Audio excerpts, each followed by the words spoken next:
From Puncture to Apple, the world-shaking story of Sabih Khan from Muradabad. Imagine you're sitting in a corporate meeting and suddenly someone says to you, "What are you still doing here?" And without saying a word, without changing clothes, without picking up your bag, you head straight to the airport, just because the company needs you. This isn't a movie scene but reality. The reality of an Indian who once dreamed in the streets of Muradabad and today has become the chief operating officer of the world's biggest tech company, Apple.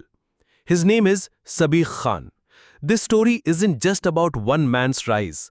It's the victory of a mindset that says Abdul doesn't just fix punctures, he can run Apple too. Today we will discuss this very topic in depth. But before that, if you are new to our channel, please don't forget to subscribe so you receive updates of all our new videos first. So let's begin today's discussion without any delay. The story begins in Muradabad, Uttar Pradesh, a city known for its brass utensils and traditional craftsmanship. But hardly anyone would have imagined that a boy who once played in the narrow lanes of this city would one day take charge of a giant company like Apple. Sabih Khan was born into a modest family. The dreams were big, but the resources were limited. Many a times situations arose where people said, "What will you do by going to America? Stay here, get a job." But Sabih's determination was as strong as steel, and perhaps growing up in the soil of Muradabad had taught him the very skill of shaping anything to perfection. Sabih's journey took him from India to Singapore and then to America. It wasn't an easy path. There was no comfort of language, no financial ease, but there was one thing that stayed with him through every challenge: his dedication. He earned degrees in economics and mechanical engineering from Tufts University and later completed his master's from Rensselaer Polytechnic Institute, RPI. A person who turned both technology and economic understanding into his strengths. In 1995, when many were doubtful about Apple's future, Sabih joined the company. At that time, Apple was going through a tough phase. Macintosh's popularity was declining, Steve Jobs was no longer with the company, and Microsoft was growing rapidly. But Sabih chose to join the very company the world was gradually losing faith in. Why? Because Sabih wasn't interested in merely appearing different. He had a habit of Sabih began his journey at Apple with the engineering team. Gradually, he became one of the select few whose focus wasn't just on screen design or features, but on understanding the very pulse of Apple's supply chain. In 2019, he was appointed as Apple's Senior Vice President, and he was entrusted with some of the company's most critical sectors: manufacturing, environmental responsibility, and supply chain operations. Then came the year 2020, a year when the entire world came to a standstill.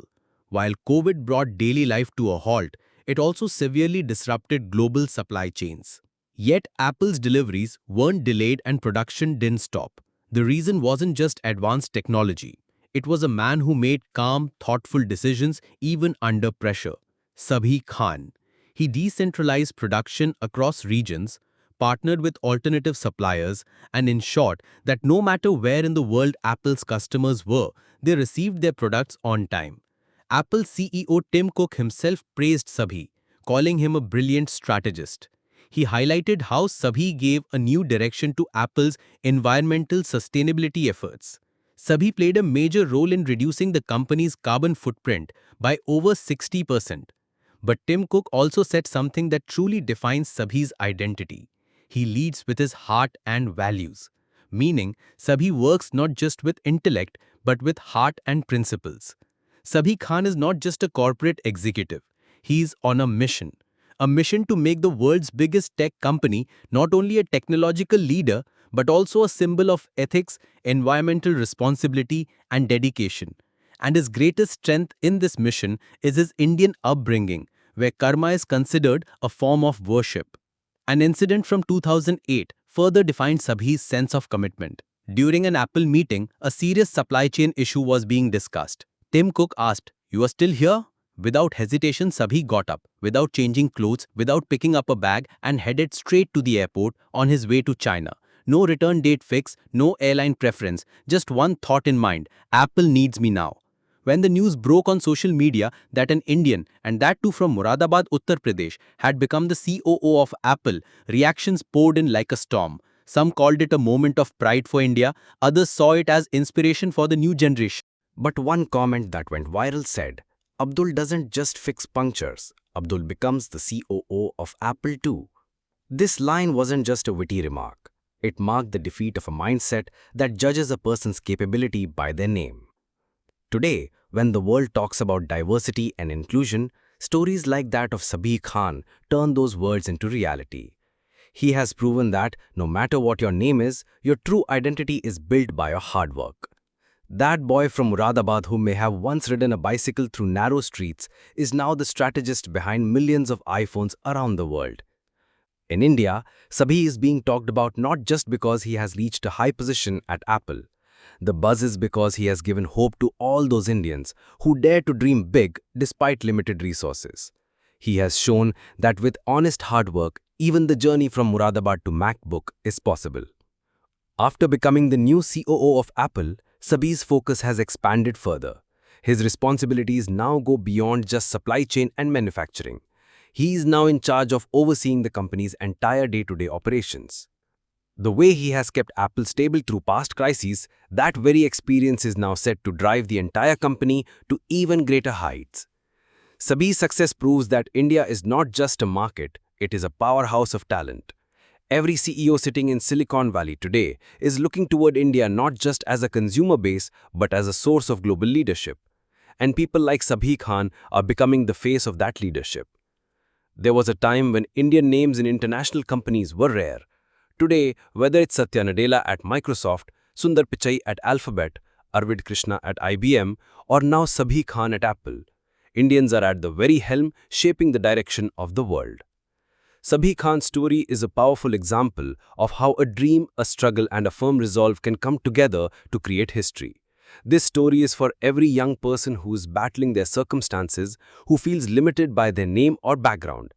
Sabih did not just transform his own life, he took on the challenge of changing society's mindset, not through speeches, but through his work and his actions. He proved that a true leader isn't the one sitting at the top, but the one who stands up first when needed. So the next time an Abdul, Ravi or Suresh steps out of a small village with big dreams, they shouldn't hear, "What can you possibly achieve?" Instead, everyone should say, Video has taught you "You too." something new, do not forget to like and share this video so that this information can reach others as well. Your likes and shares are a source of inspiration for us. If you have any questions or suggestions, please let us know in the comments. It will be our honor to answer your questions and listen to suggestion. And yes, if you like our content, subscribe to the channel and press the bell icon so that you stay connected with every new story. Thank you. GRT Business YouTube channel sources, news from various news agencies, opinion polls and other public sources. We try to ensure that every report and summary is accurate and verified, but we are not responsible for any dispute or error.